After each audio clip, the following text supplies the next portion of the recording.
Buenos días a todos. Nos encontramos en el segundo episodio, segundo capítulo de estos 20 rincones de la historia de Cuenca dentro del taller que coordina la Biblioteca Municipal.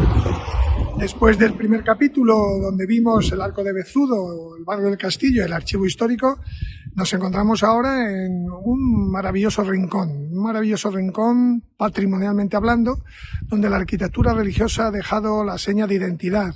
El convento de las Carmelitas, al lado de la iglesia de San Pedro, y a su lado también esta serie de casas que nos permiten casi visualizar una y otra hoz en este pequeño y estrecho espacio donde estuviera ubicada en tiempos medievales la llamada Puerta del Mercado, con un segundo recinto amurallado y con un foso de entrada.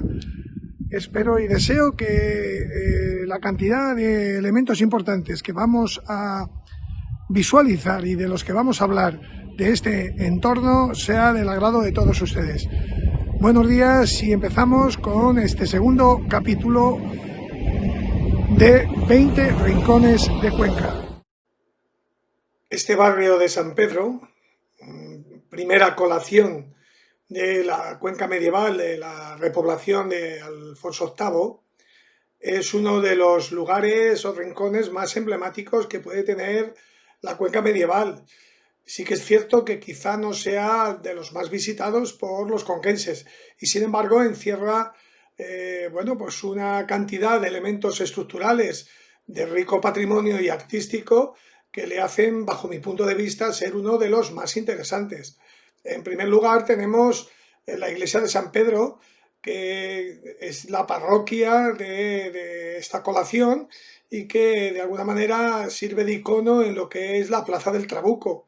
Esta iglesia de San Pedro, una de las primeras junto con la de San Martín en el siglo XIII, tuvo una reforma en el siglo XV, haciéndola de planta exterior octogonal y de planta interior circular.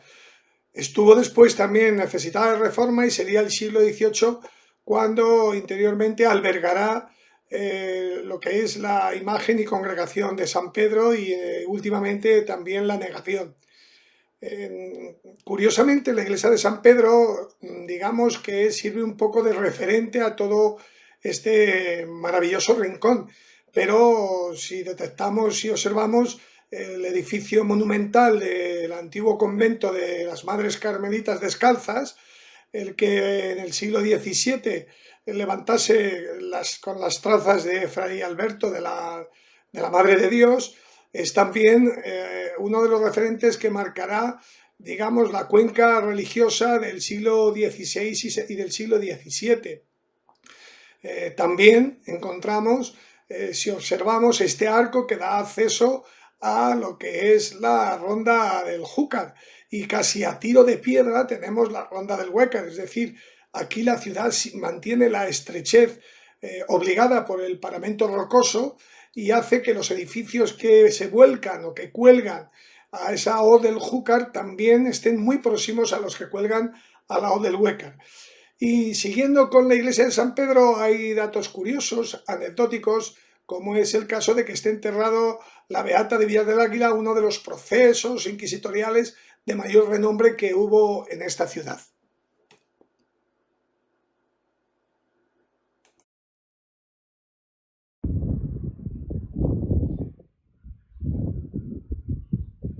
Lo que actualmente es la Fundación Antonio Pérez y que está a mis espaldas y que fue el antiguo convento de Carmelitas, tiene frontal a él los restos de lo que pudo ser el foso de este segundo recinto amurallado que daba acceso a la ciudad como Puerta del Mercado. Este otro edificio que estamos observando, recién restaurado, es la Casa del Curato, y aquí se inicia con esta fuente lo que es una de las calles más pintorescas y más interesantes de la ciudad de Cuenca, que es, como hemos dicho antes, la calle de Julián Romero. Pero lo curioso de todo este entorno que ahora ocupan estos magníficos edificios,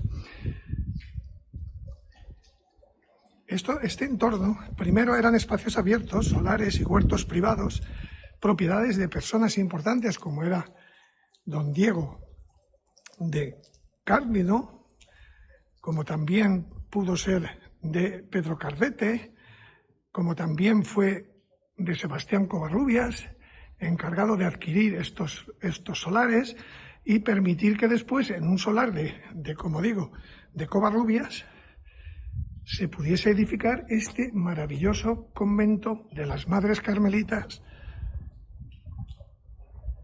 en el 1603. Madres Carmelitas que vinieron desde Huete. Actualmente biblioteca, salón de actos de la Fundación Antonio Pérez. Y a su lado está otro edificio llamado actualmente Casa de la Demandadera. Fue antiguamente la Casa del Magistral, que diera cabida al seminario en el 1628, cuando el obispo Pimentel quiso subirlo desde Santa Catalina por carecer del espacio necesario. Esta Casa de la Demandadera posterior albergó la UIN y ahora es propiedad de la Diputación Provincial. Y en esta trasera de la iglesia de San Pedro, donde podemos apreciar los restos de ese románico inicial que le permitiese, pues de alguna manera, ser una de las dos iglesias primeras de la repoblación cristiana conquense, aquí, como digo, curiosamente estaba esa bodeguilla de Córdido, Diego Cóndido, el que fue propietario de la mayor parte de los solares y huertos y corrales que había en este espacioso lugar, ahora convertido en patrimonio espectacular gracias al convento carmelitano, a la iglesia de San Pedro y a todo lo que actualmente conlleva la Fundación Antonio Pérez.